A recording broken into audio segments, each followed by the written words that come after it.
High friends, welcome to Sam's kitchen. Friends, आज ना आपण एक छोटासा आणि पटकीने होणारा पदार्थ करणार आहे तोंडी लावणीसाठी। काय होतं की आता उन्हाळा चालू आहे आणि बऱ्याच वेळा भाज्या अवेलेबल पण नसतात किंवा भाज्या खायचा खरंच कंटाळा येतो। मग असं काहीतरी असेल ना तर नक्कीच पोळी जाते तरी। तर आजच्या पदार्थाचं नाव आहे मेथांबा। फ्रेश कैऱ्या पण आहेत मार्केटमध्ये मस्त, आणि मेथांबा हार्डली एक 5 ते 10 मिनिटात होतो आणि महत्त्वाचं म्हणजे 8 ते 10 दिवस यांना छान फ्रीज मध्ये टिकतो सुद्धा। आता अजून एक इकडे ना एक टिप आहे की तुम्ही जर ना प्रवासाला वगैरे जाणार असाल ना तर 8-10 दिवस टिकतो म्हटल्यावर तुम्ही इझिली तो कॅरी पण करू शकता। अगदी पराठे असतील काही असेल त्याच्याबरोबर मेथांबा तुम्ही कॅरी केला, जरा चव पण येते तोंडाला। सो नक्की तुम्ही ना हा पदार्थ करून बघा आणि मला कमेंटमध्ये सांगा। मेथांबा करण्यासाठी आपण 1 बाउल कैरी घेतली, कैरीचे तुकडे घेतलेत आणि मीडियम तुकडे केलेले आहेत आणि अर्धा बाउल गूळ घेतलाय। जेवढी कैरी असते त्याच्या अर्धा आपल्याला गूळ लागणार आहे। मेथांबा करण्यासाठी ना एक छोटी कढई घेतली मी, त्यात 2 चमचे तेल तापवून घेतलंय। त्यात आता 1 चमचा मोहरी, 1 चमचा मेथी दाणे, मोहरी आणि मेथी दाणे छान तळले गेलेत। आता पाव चमचा हिंग, पाव चमचा हळद आणि आता ही चिरलेली कैरी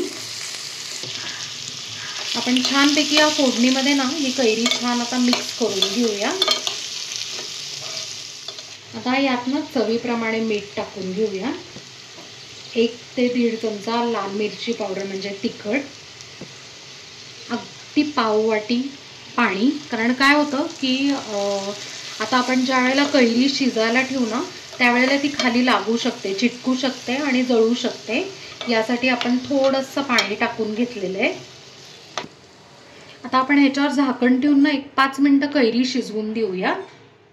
आता 5 मिनिटं झालेली आहेत, आपण कैरी आपली शिजली का चेक करूया। आता कैरी शिजली का हे आपल्याला ना बघून सुद्धा कळतं बरं का।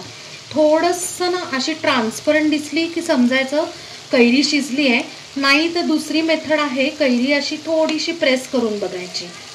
येस, मस्तपैकी ना आपली कैरी छानपैकी ना अशी कट केली जाते चमच्याने। आता आपल्याला ह्याच्यात काय करायचं आहे की गूळ टाकायचा आहे। गूळ टाकून घेऊयात आता ह्याच्यात। आता ना आपण गूळ ह्याच्यात टाकून घेतलाय। तर हळूहळू काय होतं आता प्रोसेस, नेक्स्ट स्टेप काय होते की आपला हा जो मेथांबा आहे तो गूळ वितळल्यावर आहे ना थोडासा असा लिक्विड त्याची कन्सिस्टन्सी होते, थोडासा पातळ होतो। तर अशा वेळेस काय करायचं की परत 1-2 मिनिटं आपण झाकण ठेवून घेऊया। 2 मिनिटं झाकण ठेवून घेऊया। 2 मिनिटं ना आपण गूळ टाकल्यावर आहे ना झाकण ठेवून घेतलं होतं। आता तुम्ही बघू शकताय की ना किती छान उकळतंय। तर असं लिक्विड असतानाच आहे ना आपण गॅस बंद करून घेऊया। तर अशा पद्धतीने आपला मेथांबा तयार आहे। आपण अजून जर आहे ना आटवत बसलो तर तो घट्ट होतो। तसंही आहे ना पातळ असताना ज्या वेळेला काय होतं, आता हे गरम आहे त्यामुळे थोडासा पातळ आहे, गार झाल्यावर किंचित घट्ट होतो। आता आपण एका ना बाउलमध्ये काढून घेऊया आणि जवळजवळ 8 ते 10 दिवस तुम्ही ना हे फ्रीजमध्ये स्टोअर करू शकता। तर मस्त असा आंबट, गोड आणि तिखट अशा 3 चवींचा मेथांबा आपला तयार आहे आणि तो आपण एका बाउलमध्ये काढून घेतलाय।